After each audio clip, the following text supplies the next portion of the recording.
La primera pregunta es para ti, José María. En España en 2012 se construyó de media 53.000 viviendas protegidas. 10 años después solo se han construido 9.600, 10.000 como mucho. Sé que Madrid es digamos, la pionera, bueno, la pionera o la que más construye vivienda protegida, la comunidad que más vivienda protegida construye, pero me gustaría saber qué ha pasado en estos 10 años para que se deje de construir vivienda protegida en España. Bueno, pues requiere un análisis fino, ¿no?, de qué es lo que ha sucedido, y quizás una concatenación de errores o acumulación de errores dentro de este proceso, ¿no? Sin lugar a dudas, el punto de inflexión tiene que ver con la crisis inmobiliaria. A partir de ese momento, en general, se produce una disminución de la producción de vivienda, en general, de vivienda nueva, y particularmente en relación a la vivienda protegida.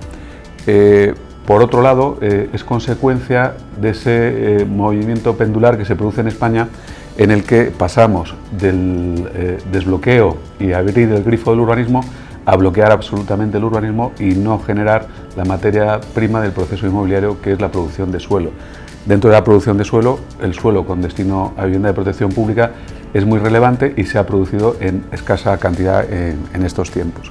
Y luego, además, al igual que en el resto de la producción de vivienda nueva, pues se ha visto influido, por un lado, por el incremento de costes de la construcción, por el incremento de los costes de la financiación, y eso ha ido produciendo que el diferencial entre el coste de producir una vivienda protegida y, en este caso, la limitación del precio de la vivienda protegida por la normativa, han hecho que en muchas ocasiones sea inviable para un promotor privado promover vivienda protegida, porque los márgenes razonables de ganancia pues se han perdido absolutamente. Solo se promueve vivienda protegida en suelos adquiridos hace tiempo y mediante fórmulas de cooperativa en los que o bien con esa reducción de margen porque te conviertes en autopromotor en teoría, o bien porque mediante aportaciones de capital se cubre ese diferencial entre el coste de la vivienda y el precio del módulo, se han seguido produciendo viviendas, pero en ese número tan significativamente inferior a lo que se producía antes, ¿no? Y es evidente que eso es un dato objetivo que hay que analizar y que está provocando que en España en este momento no se genere oferta suficiente con carácter general y particularmente de vivienda protegida, que es el equivalente a la vivienda asequible o la vivienda affordable housing a nivel anglosajón. Voy a aprovechar la percha de José María cuando habla de muchas veces inviabilidad para construir vivienda protegida, en este caso para las promotoras. La pregunta va para los dos. ¿Es rentable para las promotoras construir vivienda protegida? A ver, yo diría que estamos hablando, cuando hablamos de vivienda protegida hablamos, o si quieres de vivienda social, hablamos de un genérico, ¿no? Ahora yo creo que si miramos históricamente, lo que se estaba haciendo era vivienda protegida para la compraventa, ¿vale? Y esto es lo que, como decía antes José María, ha entrado un poco en crisis porque los módulos se han quedado un poco fuera de costes, ¿no? Claro, si tú tienes que vender a 2.400 metro útil, tú quítale un 30% de eso, que es el metro construido, y construir ya te cuesta 1.200 euros, más el suelo, más los otros gastos.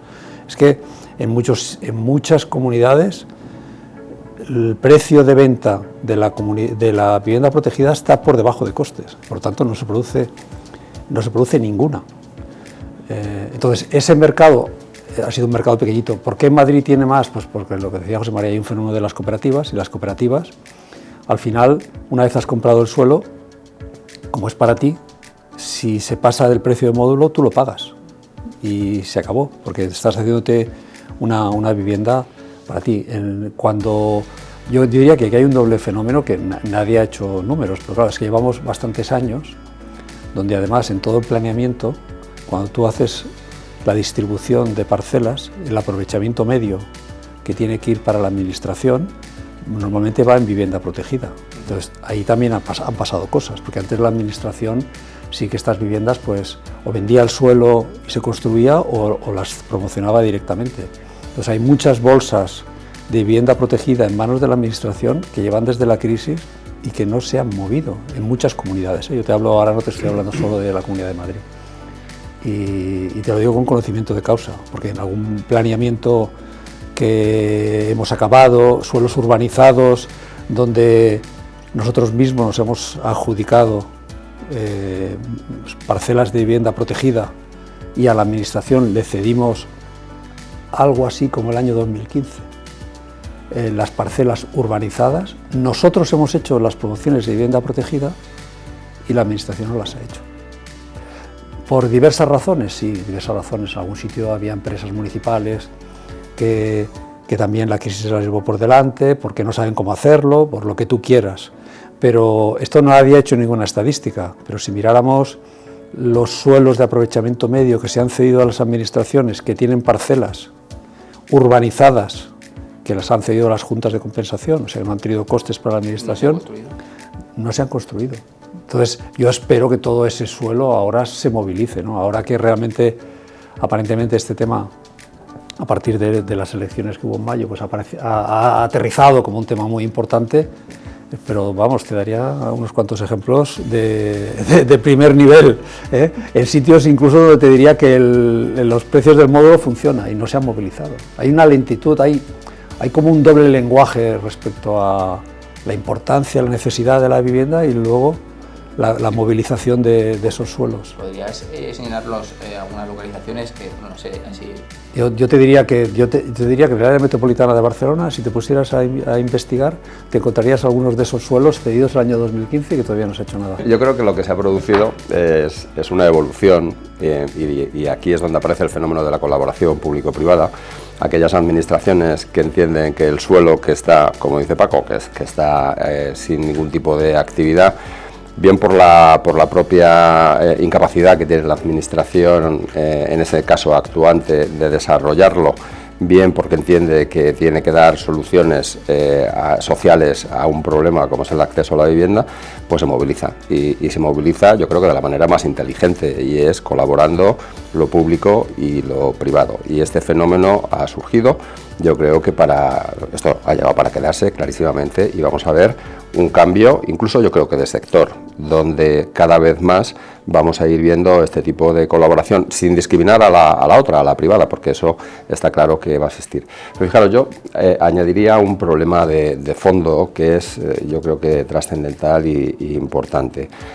Si ya todos tenemos analizado cuál es la problemática del acceso a la vivienda, todos tenemos analizado qué es lo que nos falla a nivel de trámites administrativos o burocráticos para que tengamos suelo en cantidad suficiente como para poder atender a esta demanda que está y que es enorme y que cada vez se va haciendo más grande, pues yo vengo un poco, me vais a permitir, casi hasta revolucionario. Y es que creo que tenemos que empezar a pensar cuáles son las bases que tenemos dentro del sector en la gestión urbanística. Se apunta ahora la falta de suelo y la problemática que tenemos para generar este suelo a través de los años, y sobre todo hacer yo diría que una equidistancia en lo que tiene que ser una vivienda con algún tipo de protección de lo que es una vivienda libre, y romper los conceptos que tenemos urbanísticos, donde edificar ciudades más compactas, siempre por una filosofía muy anticuada. Ya ni la ONU, ni ONU Habitat está diciendo eso, está diciendo que tenemos que compactar y que dar más edificabilidad en las ciudades, pues tengamos esa consideración de que si la vivienda protegida por mor de la situación económica de las distintas administraciones tiene un precio de módulo el que tiene, bueno, pues es fácil solventarlo con edificabilidad. Y entonces, cuando yo creo que en un ejercicio de transparencia que tenemos que hacer las empresas, al final esto se tiene que convertir en una industria, y y tenemos que cambiar el concepto del pelotazo o el concepto de la especulación, donde tú vas con unos márgenes que son razonables y en un ejercicio de transparencia ante la administración, oye, mira, es que para que me salgan los números en el ejercicio de mi actividad, pues esta es la edificabilidad que tengo que tener, y con eso demostrar que tengo un margen industrial razonable, y a partir de ahí tener un concepto de lo que es el urbanismo que desde luego no es el actual, que lo que nos está ocurriendo hoy es que en Madrid, por ejemplo, donde toda la estrategia del sureste, cuando tú ves los gastos de urbanización que tiene que soportar una junta de compensación, si tú lo trasladas a la vivienda protegida no lo puede pagar. Entonces lo que estamos haciendo, los que somos propietarios, es, oye, el gasto que no soporta la vivienda protegida me lo tengo que llevar a la vivienda libre. Y eso genera una distorsión que no tiene sentido. Entonces, cada por decirlo de alguna manera, cada palo que aguante su vela. La vivienda protegida tiene que aguantar unos costes, la vivienda libre tiene que aguantar otros, y lo que tenemos que buscar son las fórmulas de gestión urbanística para que sea rentable desarrollar esta tipología de vivienda a nivel privado o a nivel de colaboración público-privado en las parcelas que son de la administración, y yo creo que esa es la vía. Y luego, o sea, ya si queremos poner el lazo y cerrar el círculo, aquí está José María, la política de las comunidades autónomas llega hasta donde llega, pero esto son actuaciones muy locales, y aquí los ayuntamientos tienen mucho que decir, y yo veo de verdad con espanto cómo ayuntamientos que tendrían que hacer transformaciones en su gestión de cómo se tramitan el urbanismo y de cómo se tramitan sus licencias, es que parece que ponen palos en la rueda. O sea, estamos en una situación en expedientes de colaboración público-privada que son los propios ayuntamientos los que ponen palos en la rueda para no darlas o dar las licencias en unos plazos que no son asumibles. Entonces, habría que hacer una reflexión, saber que tenemos un problema social importantísimo y que cada vez se va incrementando más, y que cada uno tiene que hacer las transformaciones, nosotros en nuestro sector y la administración actuante en el suyo. ¿Qué podría hacer la Administración en este caso para favorecer la creación de este tipo de producto? Que es verdad que hablamos mucho de vivienda asequible, pero centrándonos en este caso en vivienda protegida. Pues yo creo que han dado claves muy acertadas, ¿no? Al final, el proceso inmobiliario, en este caso el residencial, tiene mucho que ver con la normativa, con la gestión del suelo y luego finalmente con la gestión de proyectos, ¿no? Y en este caso la normativa es una normativa muy antigua, es una normativa muy intervencionista. Cuando Juan Antonio explicaba que somos una industria, no dejamos de ser una industria intervenida, ¿no? Un antiguo Instituto Nacional de Industria en el que el Estado tiene un papel preponderante a la hora de definir cómo se accede a la materia prima del proceso, que es el suelo, ¿no? Y en ese sentido, para producir suelo hace falta la voluntad política de transformar el territorio, de generar suelo allí donde hay demanda, no consumir el suelo por consumirlo, sino allí donde hay demanda y allí donde puedes complementar las operaciones de transformación urbana de las grandes ciudades con desarrollo de nuevos suelos. A día de hoy, por ejemplo, en la Comunidad de Madrid, lo que estamos desarrollando son planeamientos de hace 20 años, planeamientos que han tardado 8 o 10 años en desarrollarse y que luego han tardado 8 o 10 años en gestionarse. Esa lentitud exasperante del urbanismo provoca un encarecimiento de todo el proceso. Por un lado, como decía Juan Antonio, la vivienda libre tiene que soportar los costes de producción de la vivienda protegida, y por otro, el factor tiempo también se repercute en el resultado final de la vivienda. ¿Qué es lo que sucede? Que al final se van reteniendo esos procesos desde el punto de vista privado porque no hay rentabilidad, y lo que no es entendible, como señalaba Paco, es que desde la administración pública, teniendo la materia prima a nuestro alcance, que es el suelo, no lo pongamos en servicio del objetivo, que es la movilización de ese suelo para convertirlo en oferta suficiente y, más importante aún, sostenida en el tiempo. Es decir, no se trata de generar una retención de esa oferta en manos de la administración durante largo tiempo y luego aliviarla de golpe en un solo momento. Está muy bien que movilicemos los desarrollos del sureste en este momento en la ciudad de Madrid, los grandes desarrollos de la corona metropolitana, pero lo que está muy mal, eso está muy bien, pero lo que está muy mal es haberlo retenido durante 4 años. ¿Por qué? Porque esa lentitud de 4 años en la tramitación del urbanismo de la anterior corporación municipal provocó esas tensiones de precios que luego nos sorprendemos de que se produzcan, ¿no? Entonces, en ese sentido, también entraría otra reflexión, es una la que señalaba Juan Antonio, en relación a las edificabilidades que pudieran compensar esa dificultad en la producción de la vivienda protegida, y otra es una reflexión más de fondo, más filosófica, más de filosofía política, de si la protección tiene que estar en el objeto, en el inmueble o el suelo, o la protección debe estar en la persona. Ahí hay disparidad de criterios. Desde el punto de vista clásico y desde el punto de vista de la gestión política, lo más fácil es establecer la protección sobre el objeto. Lo más cómodo, normativamente, es lo más sencillo. Lo más racional sería una especie de mochila austríaca en relación a la persona, ¿no? Y además con carácter puntual y con carácter rotacional. Esa ayuda, ese impulso para acceder a la vivienda debe ser a esas familias en ese trance para acceder a una vivienda con protección pública. La protección pública es que te cueste lo suficientemente menos para poder acceder a ella, pero en el momento en que tú tengas ese techo y tengas esa capacidad para procurarte una vida con independencia, esas ayudas tienen que ir retirándose. Es decir, porque si no, al final generas un proceso de retroalimentación y vas a generar guetos de dificultad social, ¿no? Por tanto, esa reflexión también tiene que hacerse en el buen entendido que desde el punto de vista práctico del promotor y del constructor, el coste del proceso es el mismo. Es decir, un promotor o un constructor, ahora nos lo dirá Paco y Juan Antonio, no distingue a la hora de realizar o ejecutar esas viviendas por normativa técnica de la construcción prácticamente en nada una vivienda protegida en su resultado final con una vivienda libre, y por tanto, si en ese proceso van a actuar de la misma manera, no tiene ningún sentido que hagamos esa carga sobre el objeto, sobre el inmueble, y no hagamos la ayuda sobre la persona. Pero fíjate que para centrar un poco el tema, yo me pregunto y yo me respondo rápido, ¿vale? No. Dices, no, es muy fácil, dices, pero que de esas viviendas, de esas pocas viviendas de protección oficial en compraventa que se están haciendo, ¿cuántas hacen los privados? Más del 80%. Dices, pero entonces a los privados sí que os interesa hacer protección oficial, sí, siempre que el módulo dé y tengamos, aunque los márgenes sean más bajos, las hacemos. Y si me preguntas, ¿y las hacéis? Yo te diría, las estamos haciendo. Incluso estamos haciendo una cosa que hay mucha gente que dice, es que vosotros no queréis mezclar vivienda protegida con libre.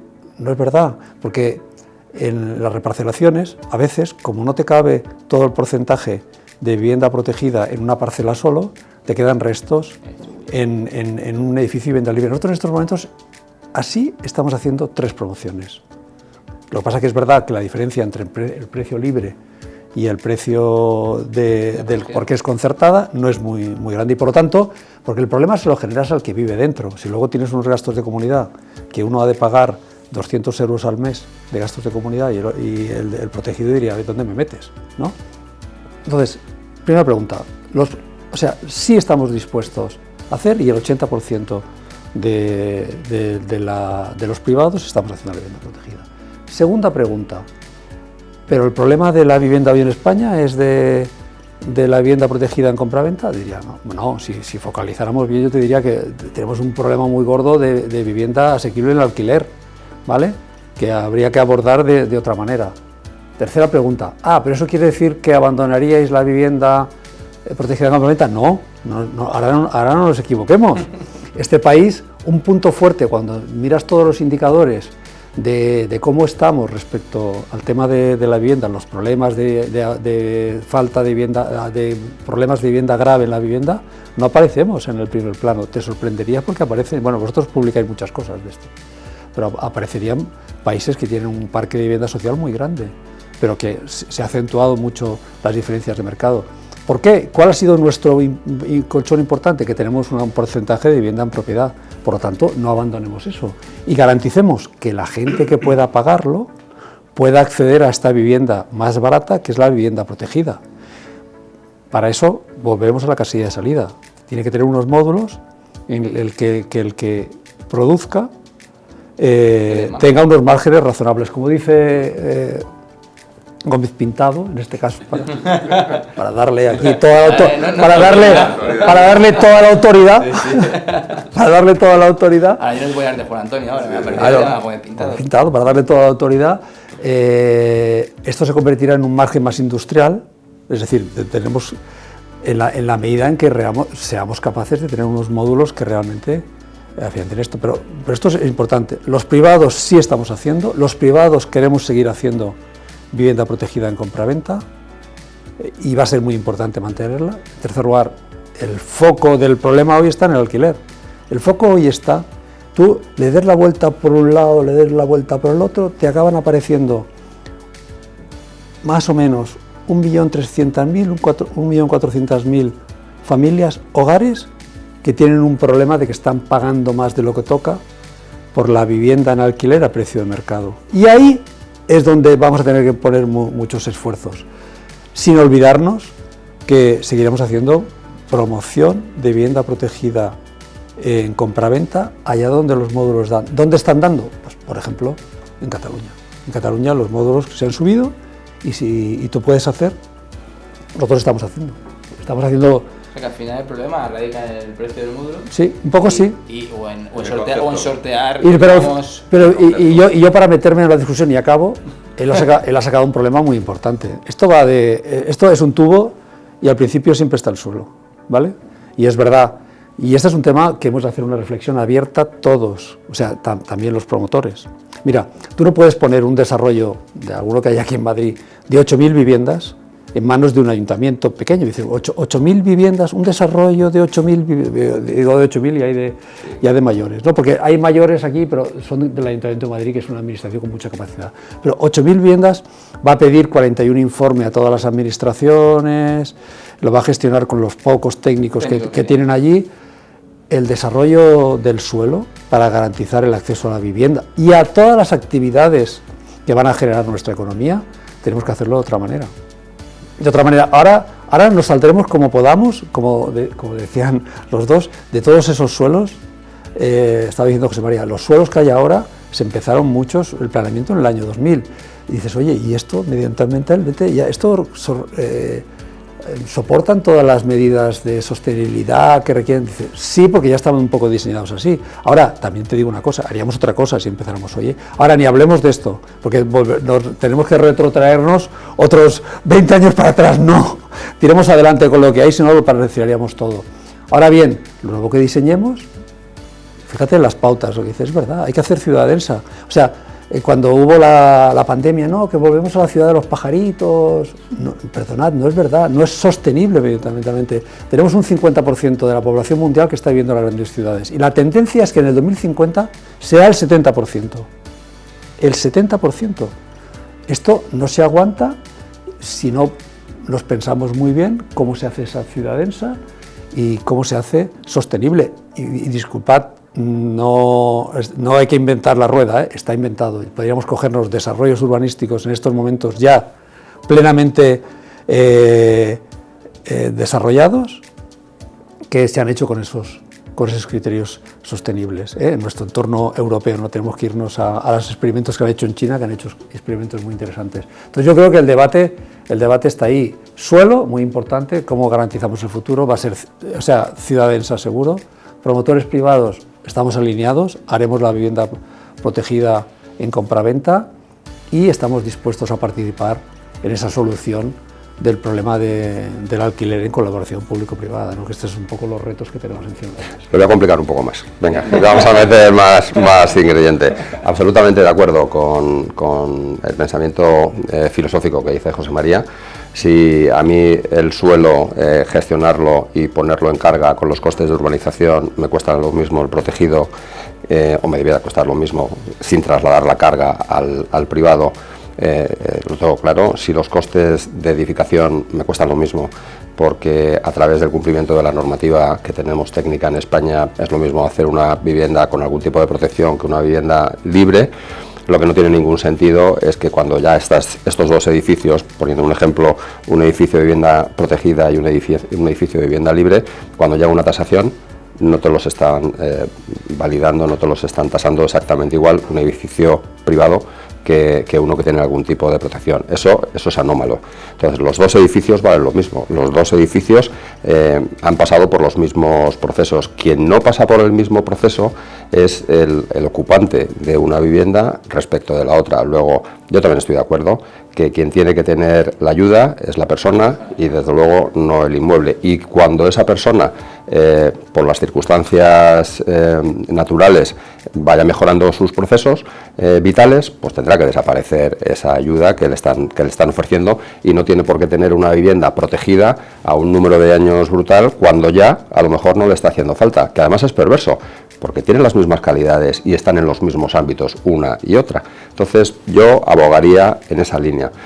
Yo soy un defensor de la vivienda en propiedad, porque creo que si España no aparece en los rankings europeos que nos enseñaba ayer Paco en el evento que organizó Culmia respecto de el nivel, el umbral de pobreza que hay respecto de otros países, es porque somos grandes propietarios. Cuando digo grandes propietarios es que la gran mayoría de la sociedad en unas edades determinadas son propietarios, y eso nos impide que aparezcamos en unos rankings que de otra manera no sería posible. Luego, yo soy un gran defensor de la vivienda en compraventa.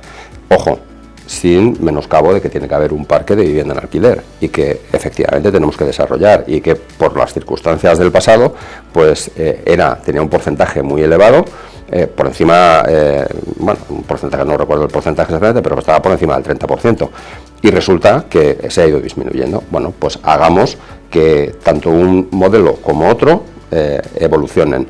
Cuando manejamos, en mi empresa, manejamos las encuestas que hace el INJUVE, y cuando le preguntan a los jóvenes si realmente lo que quieren es alquilar o es comprar, en un porcentaje enorme quieren comprar, lo que pasa es que no pueden, y entonces eligen la otra vía. Y este tema, pues claro, si tú orientas hacia que los jóvenes de hoy, con los salarios que tienen, vayan hacia el alquiler, va a ser muy complicado que ahorren el dinero suficiente, si no es con la ayuda de los padres, que por cierto siempre históricamente han avalado o han ayudado a las familias, pues lo hagan. Y yo creo que hemos hablado de urbanismo, hemos hablado de colaboración público-privada, hemos hablado de vivienda privada, y nos falta, yo creo que uno de los elementos trascendentales, que es la financiación. Y la financiación para determinados tipos de proyecto.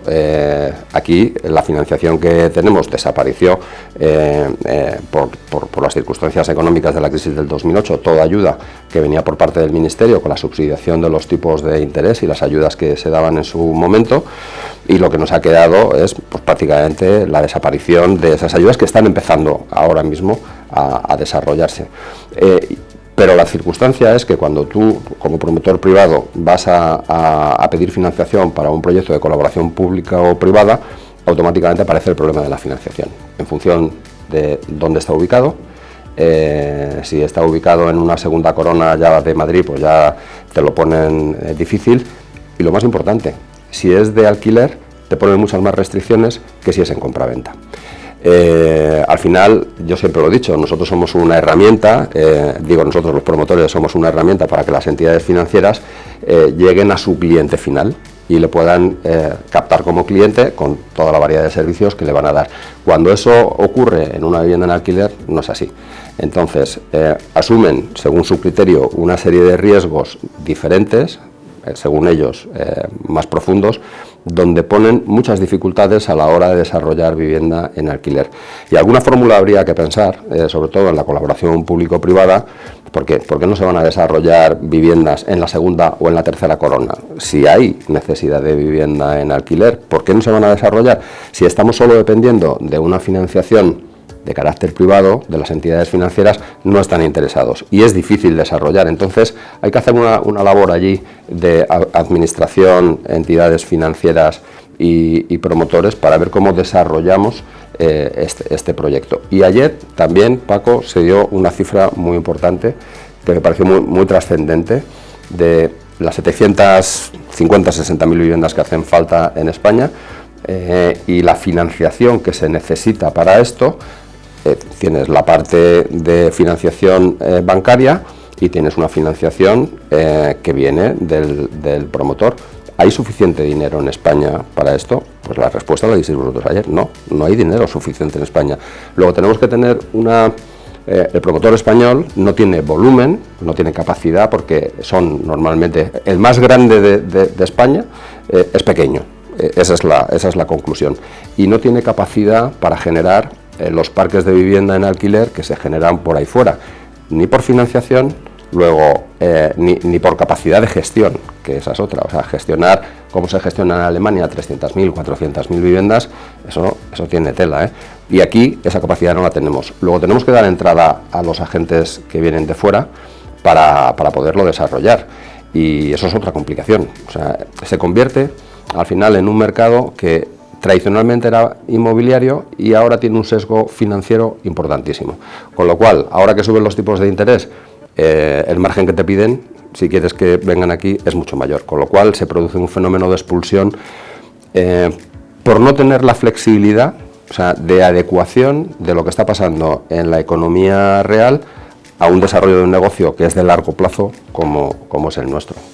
¿se podría trasladar el plan VIVE, que es el alquiler asequible en colaboración público-privada, a otro plan dirigido a la vivienda protegida en ese tipo de ámbitos? Sí que ese modelo es copiable y es escalable en todos los ámbitos de las administraciones públicas. ¿Por qué? Porque el elemento de producción, que es el suelo, está en manos, como decía antes Paco, de muchos ayuntamientos, está a disposición, y habrá lugares donde exista esa demanda de un alquiler asequible, que no encuentra la respuesta en el mercado libre o que requiera esa movilidad geográfica o funcional y sea complementario a la promoción de suelo en régimen de compraventa. Pero lo que sí está claro es que, salvo la vivienda de carácter social, que tiene un elemento más residual aún, ese tipo de vivienda no puede ser promovida solo por la promoción privada, porque no sería rentable, y tiene que ser en colaboración público-privada, porque nosotros introducimos en esa ecuación el factor suelo sin imputación de costes a ese proceso, que es lo que permite hacer vivienda asequible. Y por ahí es por donde el resto de comunidades autónomas, el resto de ayuntamientos, sin una visión dogmática que nos haga balancear, ahora solo voy a promover en régimen de colaboración público-privada vivienda en alquiler asequible. No, eso tiene que ser complementario a movilizar el suelo y, sobre todo, más importante aún, generar un marco de seguridad jurídica. Y ahí meto la morcillita, leyes como la Ley de Vivienda o la inseguridad jurídica en materia de urbanismo perjudican enormemente esa posibilidad de inversión y que al final ese proceso sea, como decía, sostenido en el tiempo y que sea continuo. Pero y desde Juan Antonio y tanto antes Paco hablaban del módulo, del precio del módulo. Juan Antonio lo intentaba salvar, por así decirlo, con una mayor edificabilidad, ¿no? Si no se podía modificar el módulo, pero de la Comunidad de Madrid sopesáis o modificar el módulo o, por ejemplo, aumentar la edificabilidad para salvar esos escollos a la hora de... Vale, sobre esa cuestión hay mucha literatura y realmente sí que es cierto que el módulo de la vivienda de protección pública tiene una reglamentación estatal que se traslada a las comunidades autónomas. Estas, a su vez, regulamos mediante orden los precios máximos de venta y de alquiler de la vivienda protegida, y en el caso particular de la Comunidad de Madrid ese precio no se ha actualizado desde el año 2008. Sí que es cierto que en determinados momentos del tiempo se ha producido el fenómeno contrario. Yo, cuando asumí la responsabilidad como director general de vivienda de la Comunidad de Madrid, allá por el año 2015, no diré porcentaje, pero un porcentaje amplísimo del territorio de la Comunidad de Madrid tenía la particularidad de que el precio del módulo de vivienda protegida estaba por encima del precio de la vivienda libre, pero muy por encima. Es decir, eso también lo he vivido en el sentido contrario, y eso también te lleva a ser prudente a la hora de tomar decisiones que tienen que ver con la coyuntura económica. Sí que es cierto que hay una cuestión de fondo, que el incremento del coste de la producción de la vivienda se ha consolidado, está consolidado y por tanto afecta a la viabilidad de los proyectos, y también el efecto financiación está repercutiendo en la viabilidad de los proyectos. Y sí que es cierto que eso nos lleva a que tengamos, y estamos en ese proceso de reflexión, de revisión del módulo de vivienda protegida en la Comunidad de Madrid, encontrando ese punto de conexión entre la realidad económica de lo que cuesta producir una vivienda de protección pública, al igual que la vivienda libre, y el efecto antiinflacionario que debe tener la actualización de los módulos, porque lo que no podemos provocar es esa reflexión de que la Comunidad de Madrid, al subir los precios del módulo, está encareciendo el acceso a la vivienda asequible, ¿no? Que sería también una crítica muy fácil que nos harán probablemente, a pesar de que 12 comunidades autónomas ya han actualizado el módulo, y las que no lo han actualizado es porque no hacen directamente vivienda de protección pública, porque no interesa ir a vivir ahí, porque no hay oportunidades de desarrollo profesional o personal. Por tanto, la respuesta sería: estamos en el proceso de revisión del módulo, habrá que revisar el módulo lo antes posible, pero sobre una base de convicción de que ese efecto luego no sea inflacionario de incremento del precio final de la vivienda asequible. Mira, para dar un salto, nosotros ayer presentamos un informe, porque nosotros somos una empresa que nos dedicamos a lo que se dedican todas las promotoras. Ya sabes cómo está segmentado el mercado. Ese mercado es español, al final, inmobiliarias de vivienda nueva es fácil de explicar. Pero dicen, ¿ustedes cuánto hacen? Pues mira, estamos entregando unos 87.000.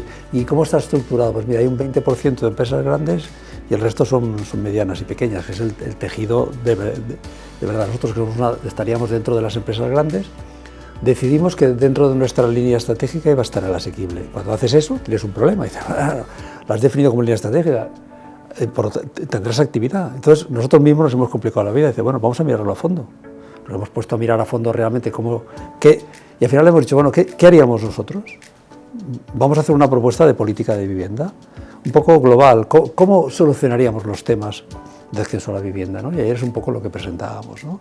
Nosotros, un poco lo que decíamos, las conclusiones finales para hacerlo muy sintético, ¿no? Al final nosotros pensamos que si hoy tenemos un presupuesto de 4.000 millones, lo voy a hacer sencillo y fácil sin empezar.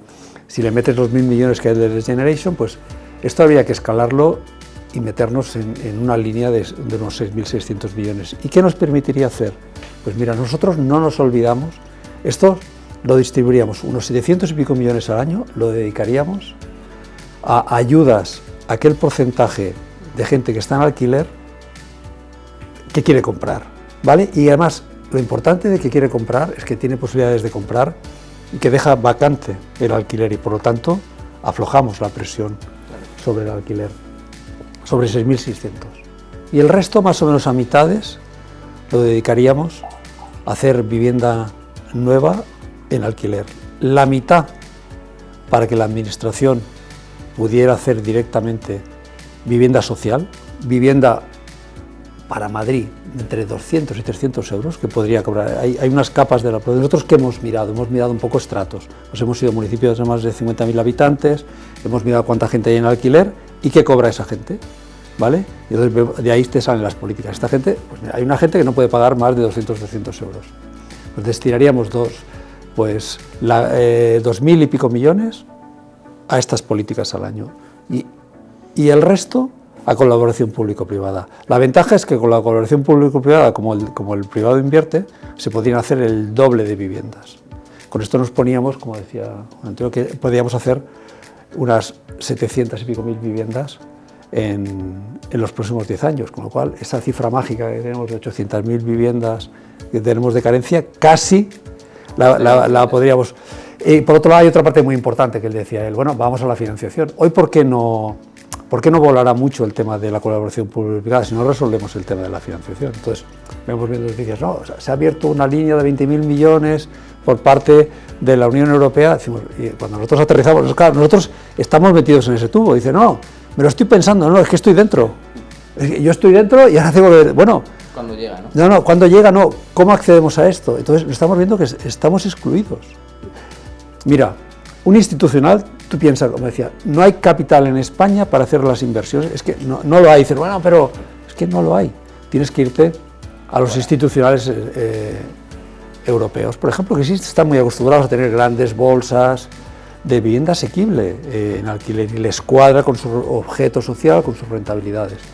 Ahora bien, si esta gente tiene una financiación a mercado, que es Euribor más 2 puntos, 6,5, por hacerlo fácil, y las rentabilidades que te dan estas promociones es un 4, 4,5, no funciona, ¿no? Dices, no van a venir nunca, no van a venir a perder dinero nadie.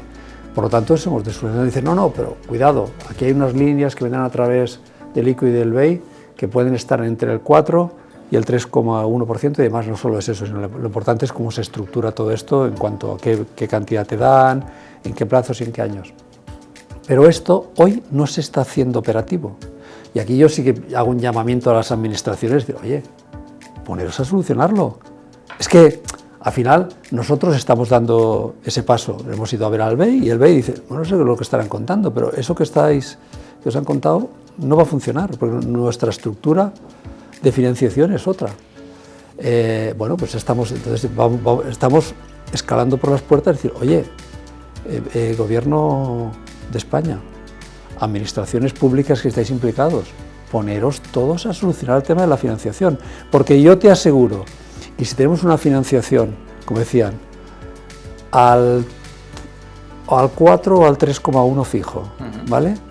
Que te dan la financiación sobre costes es sobre el 70%, te dan un plazo de carencia de 3 años para construir, 7 más para pagar intereses y luego le metes 25, tenemos inversores institucionales del mundo que quieren venir a España porque el mercado español es muy sólido. Tú te miras los fundamentales del mercado, la gente mira esta economía, cómo crece, qué rentas tiene. Luego, nosotros que estamos aquí nos miramos todo y encontraríamos 1000 defectos a todo. Pero ellos cuando simplifican, oye, me interesa invertir ahí, ¿vale? Esto que están proponiendo me interesa, me interesa ir. Entonces, nos quedan, es como si tuviéramos una máquina y le hemos quitado una pieza del motor. Dices, oye, sí, no engrana. Ole, ¿sabes? La tobera. ¿Y si la enchufas la tobera? Si dices que ya has conseguido una línea de 20.000 millones, ¿y si arreglamos esto?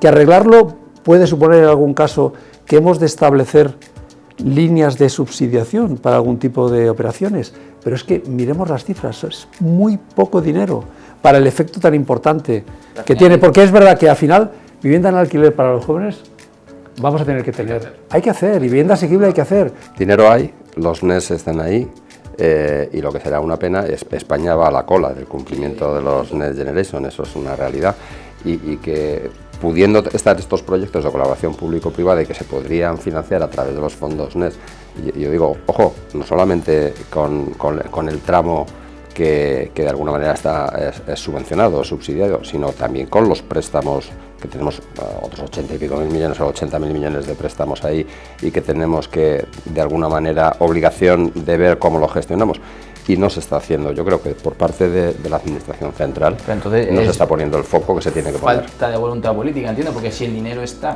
pero no está llegando. Yo te diría que yo no creo que haya una falta de voluntad política consciente. Yo creo que esto requiere ponerse a trabajar muy seriamente, hacer confluir, porque ahora hay una voluntad genérica.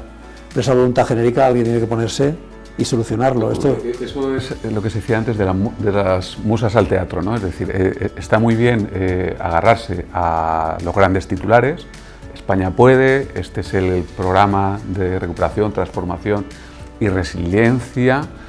Vamos a transformar el tejido productivo español, hemos atraído 70.000 millones de euros de carácter finalista para ayudas directas, 80.000 de financiación, 20.000 a través de una línea ICO, pero luego hay que trabajar, tanto desde lo privado, que se está trabajando, se están presentando proyectos, como sobre todo desde lo público, ¿no? No es fácil salirse del carril de lo tradicional, del sota, caballo, rey, esto es lo que sé hacer, no me complico la vida, a de verdad aprovechar esos recursos que nos han puesto sobre la mesa para transformar verdaderamente el tejido productivo.